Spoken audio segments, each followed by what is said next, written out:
ফজরের নামাজের পর না ঘুমিয়ে 3টি আমল করুন, আপনার সম্পদের অভাব হবে না।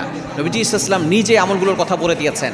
আপনি ফজর নামাজের পরে ঘুমাবেন না, কারণ এই ফজরের সময়টা হচ্ছে বরকতের সময়। আমরা অনেকে ফজরের নামাজ না পড়েই ঘুমিয়ে থাকি, আবার অনেক সময় দেখা যাচ্ছে নামাজ পড়ে অনেকে ঘুমিয়ে যায়। এই ফজরের পরের সময়টা হচ্ছে বরকতের সময়। নবী ইসলাম এই সময় বরকতের দোয়া করেছেন। বুখারীর হাদিস, নবী ইসলাম বলেছেন, আল্লাহুম্মা বারিক লি উম্মতি ফি বুকুরিহা, আয় আল্লাহ আমার উম্মতের সকালটা তুমি বরকতময় করে দাও। আল্লাহ তাআলা সেটা কবুল করে নিয়েছেন। সুতরাং ফজর নামাজের পরে না ঘুমিয়ে 3টি আমল করবেন। 1 নম্বর হচ্ছে দুরূদ শরীফ 100 বার পড়বেন, 100 বার দুরূদ শরীফ পড়বেন। আপনি দুরূদের ভিতরে সবচেয়ে ফজিলতপূর্ণ দুরূদ হচ্ছে দুরূদ ইব্রাহিম, এবং সবচেয়ে ছোট্ট দুরূদ হচ্ছে সাল্লাল্লাহু আলাইহি সাল্লাম, এটা আপনি পড়তে পারেন। আপনি সাল্লাল্লাহু আলাইহি সাল্লাম এটাও আপনি 100 বার পড়তে পারেন, কারণ দুরূদের ব্যাপারে আল্লাহ তাআলা নিজে বলে দিয়েছেন। কোরআন খুলেন 22 নম্বর পারার 5 নম্বর পৃষ্ঠা 4-5 নম্বর লাইন, সূরা আহজাবের 56 নম্বর আয়াত, ইয়া আইয়ুহাল্লাযীনা আমানু সাল্লু আলাইহি ওয়া সাল্লিমু তাসলিমা, তোমরা নবীর প্রতি দুরূদ পাঠ করো। এজন্য 1 নম্বর হচ্ছে দুরূদ শরীফ 100 বার পড়বেন। দ্বিতীয় নাম্বার হচ্ছে